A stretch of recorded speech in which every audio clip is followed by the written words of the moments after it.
Hello there, ladies and gentlemen, Single here and welcome back to another video. So for the first fight in this one, we're going to have Zatanna plus Mr. Freeze plus Brainiac versus Dr. Fate. Like, Mr. Freeze plus Brainiac does well enough. Mr. Freeze plus Raven can basically one-shot anything if you have Bait Club. Obviously, if not, he's a trash champ. But what I was wondering was if it would be good enough with Brainiac and Zatanna. Because we might get to a point where the dot damage is gonna get to nuclear levels, like I'm talking about 50 million damage per dots, and at that point it's definitely worth it. And we'll see if it is. We have 10 stacks on Brainiac, and now we're going to start using Zatanna, trying to also get some percentage health out of the way if I can, but mostly I'm just trying to stack the damage side of things. I have Sword of Salvation on her at level 9, Sword of Sin at level 10 on Brainiac, and Beta Club at level 10 on Mr. Freeze. And there we go, finally, this is peak performance, doesn't get better than this, and it's gonna be 17 mil at best. Well, it's not terrible, but it takes a very long ass time to set up, and I would be dealing more damage, and you'll see a certain fight in this video that's similar to this, but without Zatanna, where I just use Mr. Freeze plus Brainiac, where we're dealing indeed less damage, but we get to that point so much faster. So yeah, Mr. Freeze plus Zatanna is a little bit underwhelming, though it might be because my Mr. Freeze is only 3 stars, which is kind of the answer every single time he doesn't do well. But yeah, 1 billion damage with this one. Moving on, we have the Battle Labs Deathstroke team, and we're going to try to bully Shazam a bit so we can clean him up afterwards within our team. This guy doesn't have that much going for him, except for the fact that he disables healing, and also he has armor. Now, the disable healing kind of thing, well, it's not a huge deal, it caught me a little bit off guard here. I mean, not here yet, but will get me a little bit off guard, because usually when you get a clone tagged in and then your Deathstroke gets tagged back in, you expect a bit of HP because you heal after you get a clone tagged in. We'll see how that goes. For some reason he decided to not ult there, which is what I was basically waiting for, and try and bait him for an ult again, so I can get a good summon of the clone.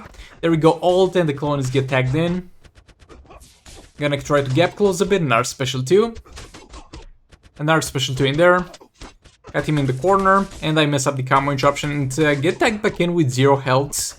And I was not really expecting that, but thankfully it was an ideal tagging for the clone. Engage the combo.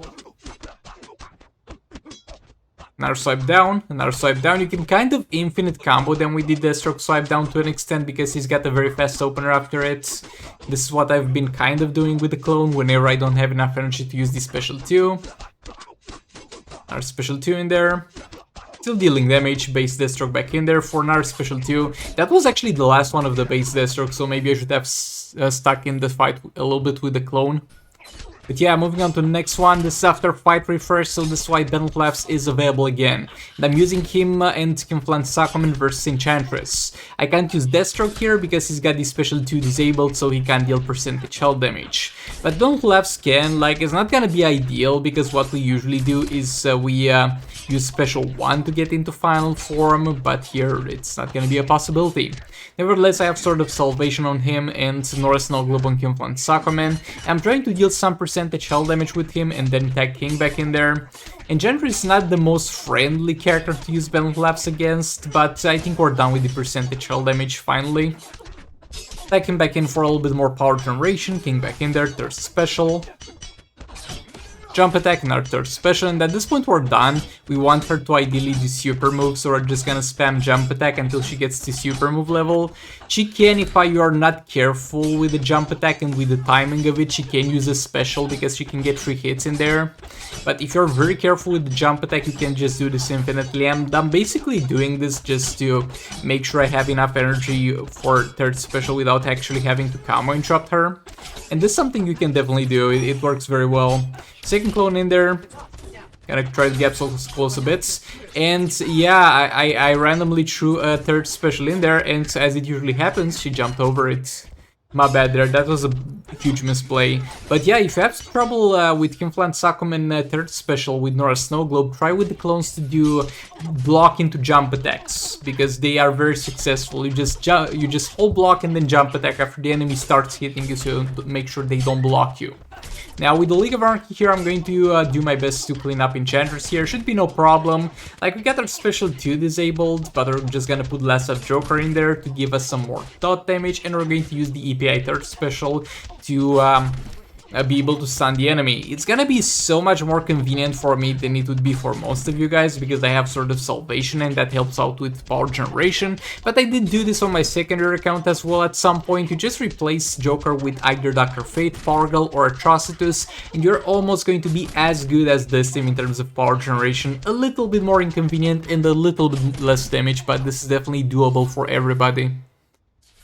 Okay, that did well enough. Now moving on to the next fight, we have a Dr. Fate here, and we're going to try to clear him out with the Batman Ninja team. Now since Batman Catwoman has such a fast opener, we're able to kind of combo interrupt him. I will fail a couple of times, but we can generally speaking combo interrupt him well enough after one hit. There's not too much room in his combo to pinpoint, oh, this is easy to do. Like, nah, all his hits are in fast succession, but I can reliably enough find an opener after the first one. I mean, not that reliably, as you can see here. Bro, I just got destroyed there, but I think I'll pick up the pace during the fights. Combo chopped again. Beta Club on Catwoman, by the way. Special 2. Combo chopped again. Combo chopped again. Into a 3rd special. There we go. Combo chopped again. Trying to keep high dot values, though it's quite tricky in this one for some reason to get them. Or to keep them. Just because I'm not comfortable combo interrupting, I'm like, okay, I got a high dot value, now I need to combo interrupt so much more often because I need to do 3 hits, and not swipe to reset that. But we kind of managed here. I was expecting this fight to be over much sooner, but because of the inconveniences of this fight, it took a little bit longer. But yeah, there we go, Batman team pulling the win. Come on, you can do it already. There we go, good job. Now moving on to the next one, we have Shazam here. Shazam does not have that much health, and this is basically the same team that you previously saw. The only difference now being that we're fighting Shazam. I think last time we fought Dr. Fate, though I might be wrong about that one. Oh boy, the short memory is definitely not helping here. I'm getting old, but it's gonna be the same thing, because if it was Dr. Fate, it doesn't matter, because we're going to constantly use Shazam's armor with the Sword of Sin on Brainiac. And so we're going to cycle in between Mr. Freeze and Brainiac, cycling between special 1s to increase the lethal attack damage, and also to reapply the burning effect, and the Mr. Freeze special 2 into jump attack. And I messed up quite a few times here, but it's fine, because even if I mess up following this gameplay, he'll still get frozen. I just lose the burning stacking. And this is less damage than the Zatanna team, not by that much actually. That's so not lower than that. Like, we did 17 with Zatanna, here we deal 13 mil damage, and we just get to do it so much faster with Zatanna. This is so much better for Mr. Freeze than the previous one. Now we're finally to boss Raven. In the first team we had Deathstroke available because we couldn't use him against Enchantress, and Zatanna because she was not needed. So we're going to first try to get out of the way the percentage health damage with Zatanna, and then we're going to try to get the percentage health damage out with Deathstroke. Another special 2 in there. Another special 2. I love spamming the special 2. If it would give me free specials more often, that would be amazing. I hate chance-based effects because I'm the most unlucky person I've ever seen, and every single time there's a chance-based effect, I'm not going to get it, or I'm going to get it at a far lower rate than normally. But yeah, Zatanna did her best, okay? We got health all the way to the point where we couldn't even see the boss Raven being covered by the green health bar. We got past boss Raven, so that should be, I think, at the very least 25%. But yeah, Deathstroke back in there. We're trying to deal as much percentage health damage as we can here because we want to kill her in 2 fights. After this one, I'm going to use Raven Black Manta. And while that team is very strong, I don't have them maxed out, so they need all the help they can get beforehand. This clone is having a great time because we managed to push all the way to the corner, and now we're just going to combo interrupt into special 2. Combo interrupt again, special 2. Deathstroke back in there. Special 2. He's got some juice left of himself, and that's what we're going to try and exploit here. Our special 2. Oh boy, he had quite a lot of gas left in the tank. But yeah, this did well enough. This is definitely doable with Raven plus Manta. So we have Dark Milk cards on Manta, and we have Sword of Sin on Raven. Could have used Sword of Salvation for the power generation, but honestly, we don't really need power generation, and I'd rather have her at 0 power at all times, so that she can't really damage my Manta if I mess up the combo interruption. We could have gone for the safe route with Zero Green Lantern, but Just League Flash is gonna be so much more damage. Roughly a 30% damage increase, or 25, because you're not always gonna fast stack hit, but definitely a huge increase. And Dark Melkars just destroy this fight. This is such a great addition for this team specifically, because we're dealing so much damage that we could not have been able to deal to Raven without Dark Melkars. Combo interrupting there, and we're just cycling between combo interruption and tag-ins with Raven to reset the darkness.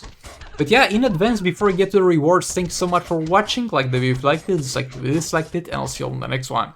And I swear, I have never gotten Raven shards. Neither on the main account, neither on the secondary account. This is the second time I finished Heroic 7. I have not seen once Raven shards from the rewards. This is garbage. Where are my Raven shards? But yeah, thanks so much for watching, and goodbye.